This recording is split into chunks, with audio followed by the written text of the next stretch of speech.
Olá pessoal, bom dia, tudo bem? Espero que sim. Hoje a gente vai conversar um pouquinho, uma certa continuidade ao nosso último assunto, que foi ansiedade e depressão, né? E a gente vai tentar contribuir aí para que vocês possam identificar quando estão vivendo um sintoma mais significativo de ansiedade ou de depressão e quando é necessário procurar ajuda, né? Então, digamos que o primeiro passo importante é reconhecer esse processo, que nem sempre é assim tão fácil, né? Mas que é muito, muito importante, porque é ele que nos faz tomar uma atitude, certo? Então, assim, qual que é a minha ideia com isso? Que a gente se aproprie do quanto é importante estar atento ao que acontece com cada um de nós e mesmo com aqueles que estão à nossa volta, para que a gente possa, se for o caso, empreender as medidas necessárias, sem ficar simplesmente protelando, aguardando ou de repente negligenciando, né? Então vamos começar a explicar um pouquinho como é que as coisas funcionam dentro de nós. O nosso cérebro, ele funciona com uma base de recompensa.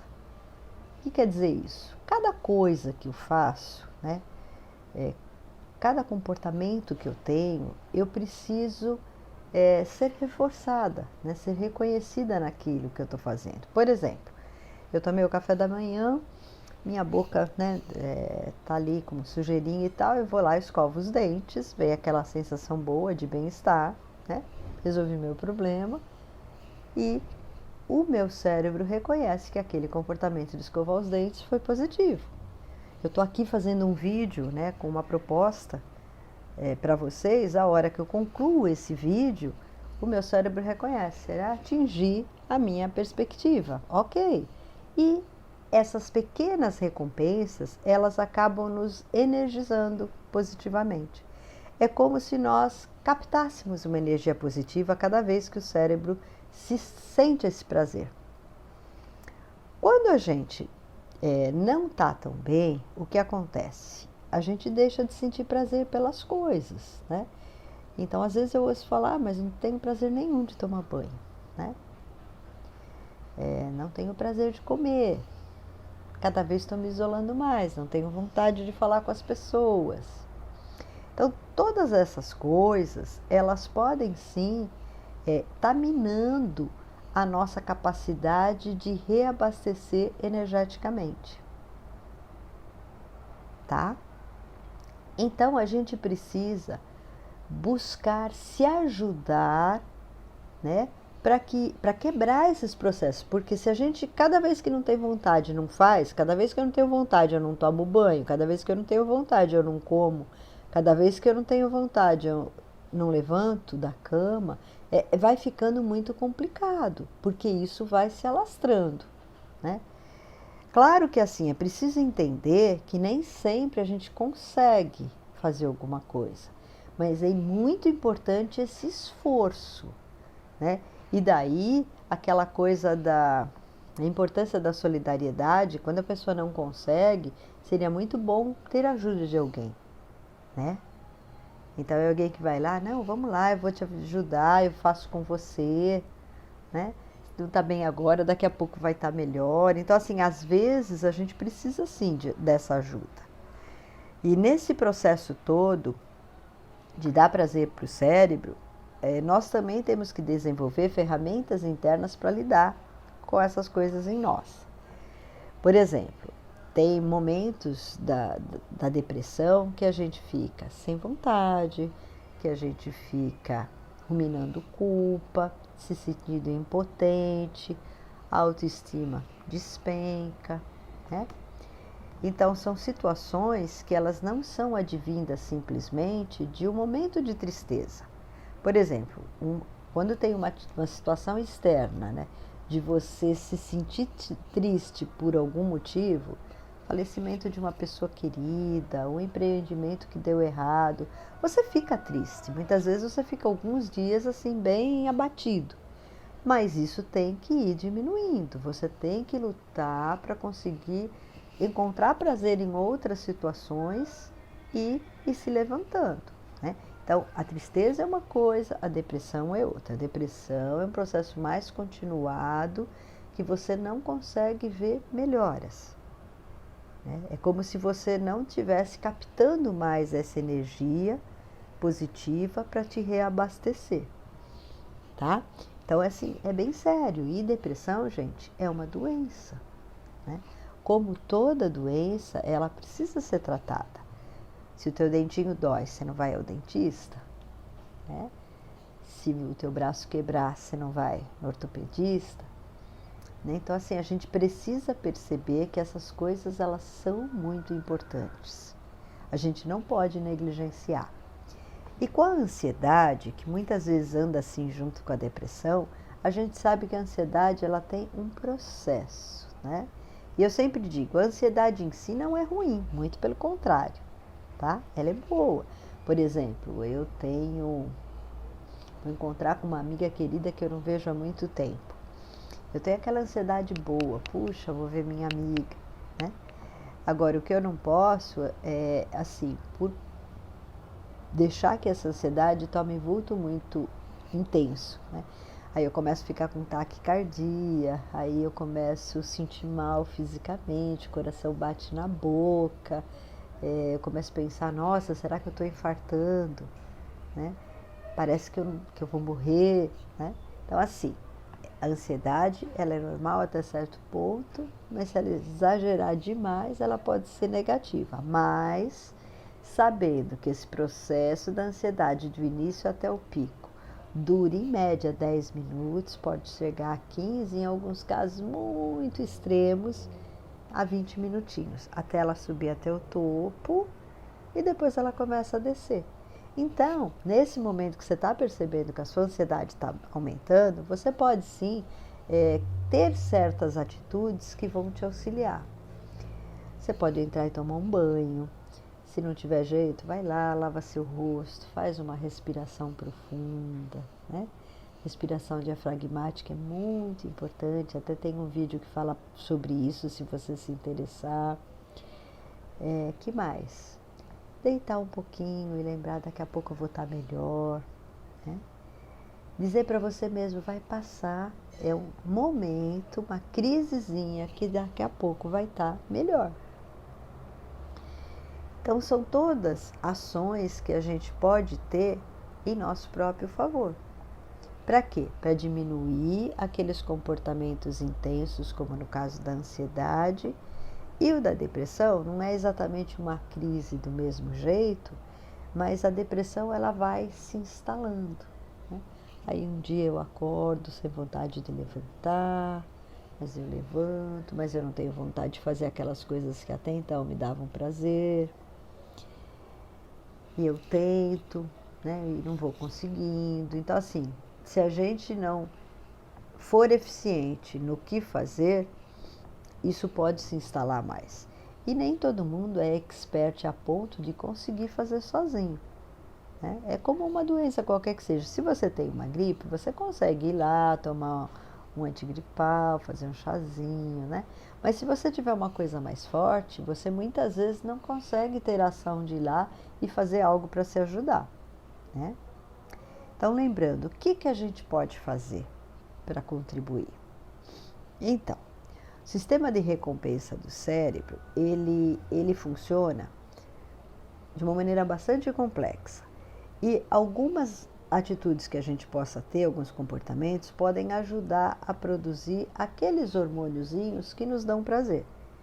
Uma delas é a atividade física. Então, vamos lá, vamos botar em prática, mesmo sem vontade, vamos sair dar uma caminhadinha, né? Na pior das hipóteses, sobe e desce escada, pula uma corda, né? É uma forma de você se ajudar um pouquinho.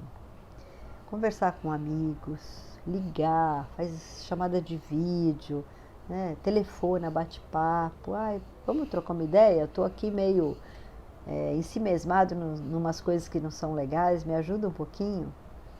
Pode funcionar. Às vezes até com alguém da própria casa, hoje não estou muito bem, né? Fica comigo, né? De repente, vamos fazer alguma coisa juntos. Tanto de pedir ajuda quanto de oferecer ajuda, tá? Isso faz muito bem em todos os sentidos. Então, assim, são coisas que a gente pode fazer que vão melhorando, né? Olhar para a janela, olhar para o céu, aí vem aquele passarinho, você começa a prestar atenção. Cada um tem seu rol de coisas que pode ser mais estimulante. Mexe naquela plantinha que está lá precisando dar uma reenergizada nela, afofa a terra, vê se precisa tirar aquelas folhinhas que estão mais secas, né? Ou seja, busque se integrar também a alguma coisa da natureza, porque isso nos auxilia demais, tá? Agora, claro que tudo isso pode não ser suficiente. E aí é hora de reconhecer que é preciso uma ajuda a mais, uma ajuda especializada, né? Eu não estou puxando a sardinha para o meu lado. Eu estou querendo que você entenda que, assim, existem coisas até um certo nível que todos nós podemos fazer ou tentar fazer. E isso pode diminuir e aos pouquinhos a gente vai conseguindo se reinserir e melhorar o nosso bem-estar.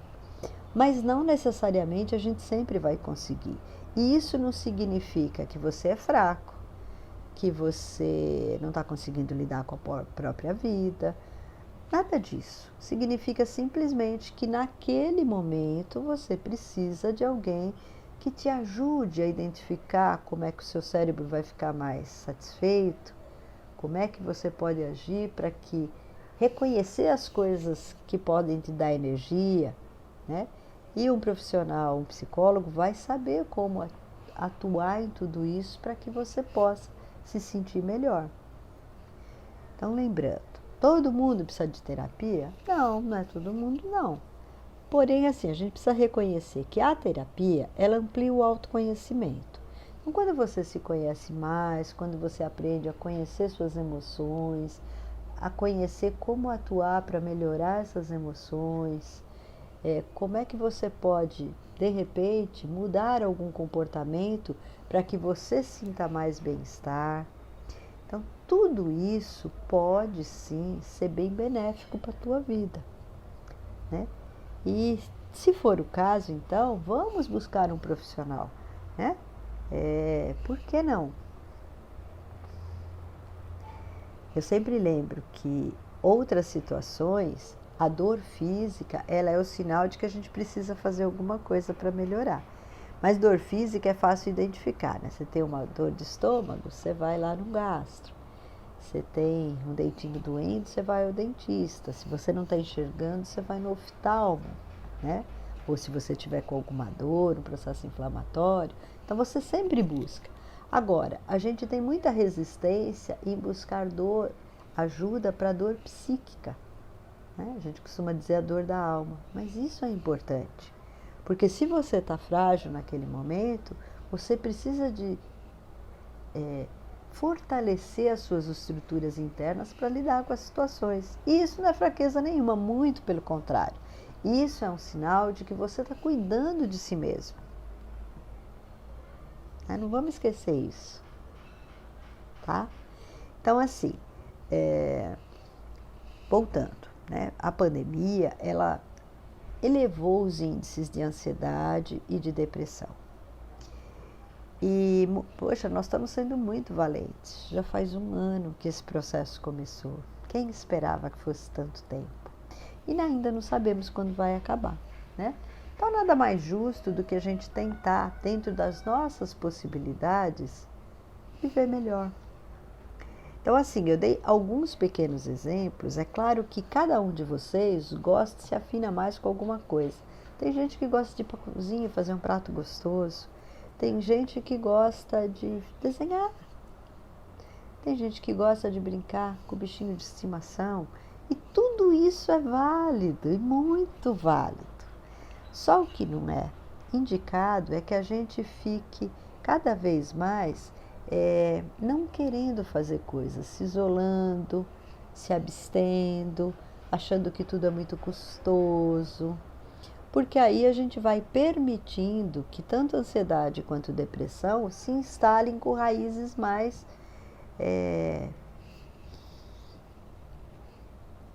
consistentes, né? E aí é mais difícil, a gente demora mais para o processo ser modificado, tá? Então é isso, gente, que a gente possa de verdade ter mais responsabilidade com a nossa vida e com a vida de quem está perto de nós. E, quando for o caso, buscar essa ajuda, saber identificar. Não adianta a gente falar, daqui a pouco passa. Gente, daqui a pouco, às vezes é tempo demais, né? E por que não? Se a gente está com sede, é a mesma coisa que falar, depois eu tomo água, depois eu tomo água.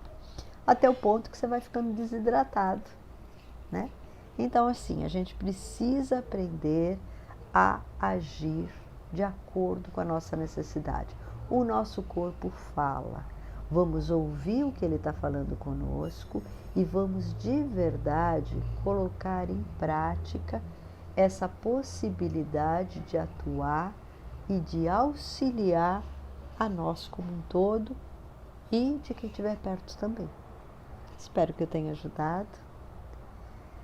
Que você tenha um dia gostoso, um domingo legal e até a próxima oportunidade.